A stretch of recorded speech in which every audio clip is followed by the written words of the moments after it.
They never thought a dream could lead them into a trap. Each year, thousands of workers across South Asia pin their hopes on a job abroad, most of them looking toward the Gulf countries for a better life, a secure future, and the dignity of earning enough to support families back home. It's a promise often sold through perfectly designed websites, smiling recruiter profiles, and glowing offer letters from companies that look absolutely legit. Until the moment they realize it was all a lie. That's exactly what happened in the Gulf recently, where a sweeping scam exposed just how widespread and well-organized fake job networks have become, specifically targeting workers from India, Pakistan, Bangladesh, and beyond. The numbers are staggering. Kuwait alone took down 392 fake websites.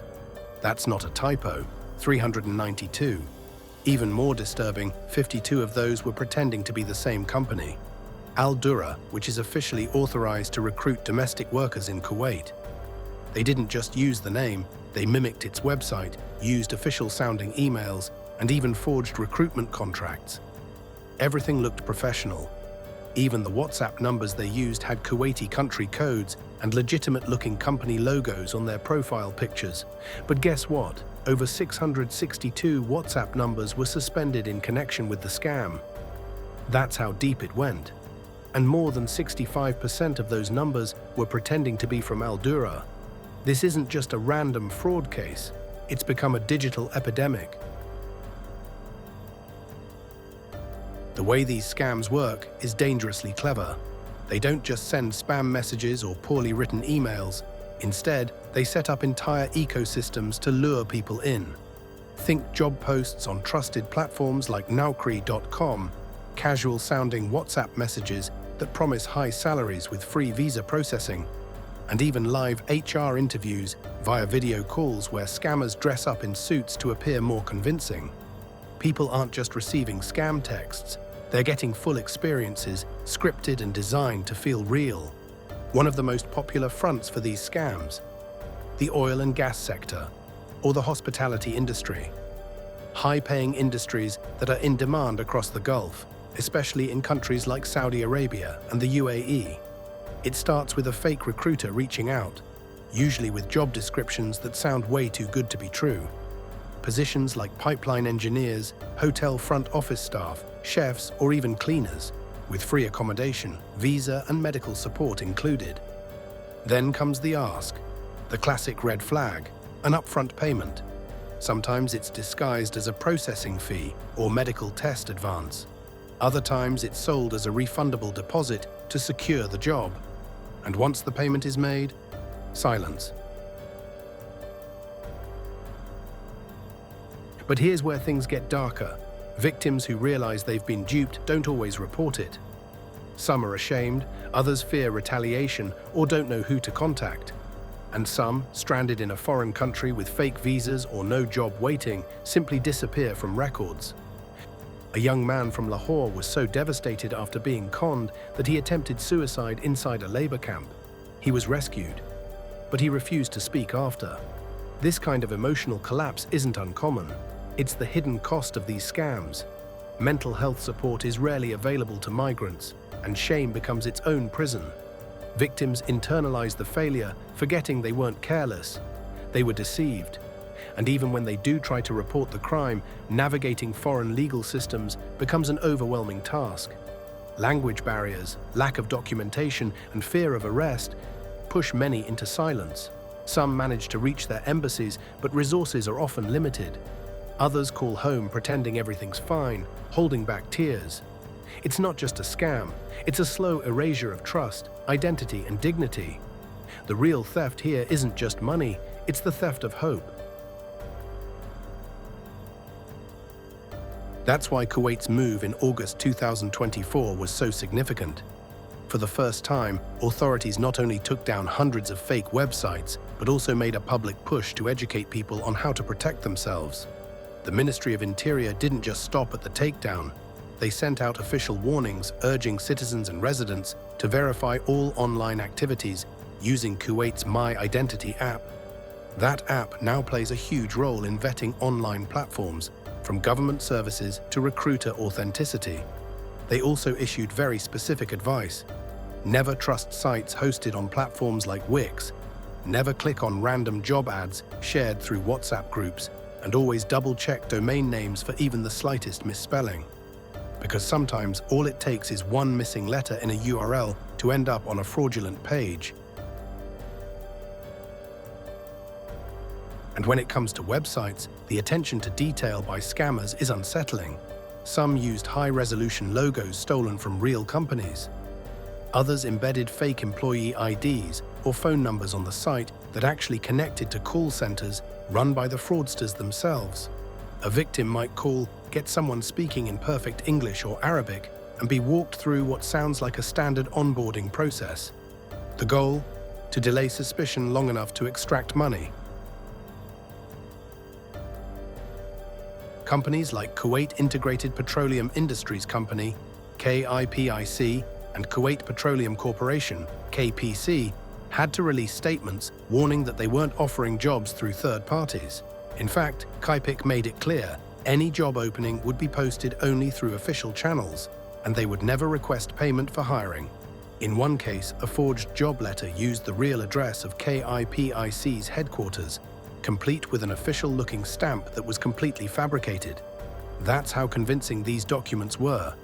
It forced both companies to tighten their external communication, adding visible disclaimers to their websites and launching awareness campaigns across social media platforms.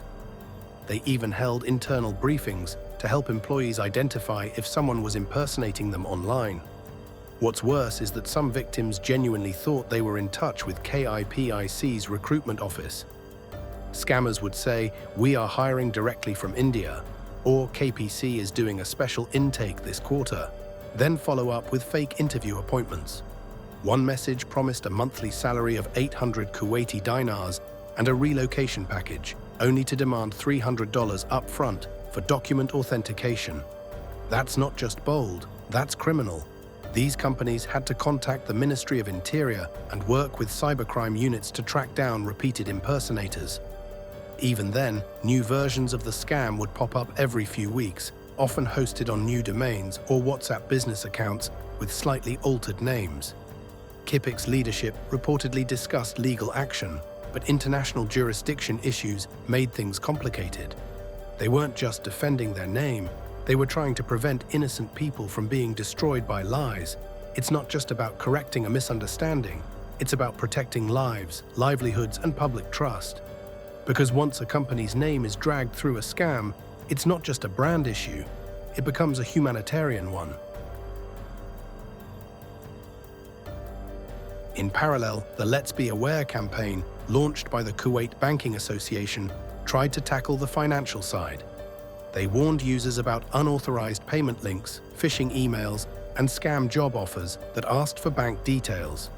With cybercrime evolving so rapidly, the campaign focused on promoting digital literacy, especially for migrant workers who often rely on smartphones as their only means of job searching and communication. The Department for Combating Cybercrime in Kuwait also opened up reporting lines, including a dedicated WhatsApp number, 972833939, for anyone suspicious of a message, link, or contact. It was a bold step, showing that authorities were shifting from being reactive to proactive. And while Kuwait took the lead, similar scams have been bubbling up in other Gulf countries.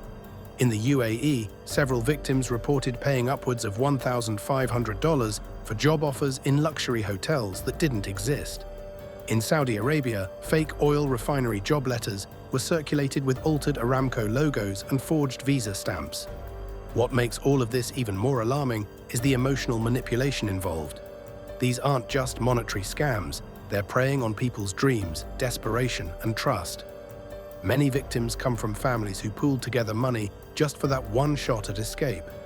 And when that dream is snatched away, it's not just a financial loss, it's psychological. One man from Kerala, India, shared how his entire village pitched in for him to travel to Kuwait after he got what looked like a verified offer letter from Al Dura. He landed only to find no job, no contact, and an expired tourist visa. He lived in hiding for weeks, afraid of deportation. Stories like his are not rare. They're everywhere.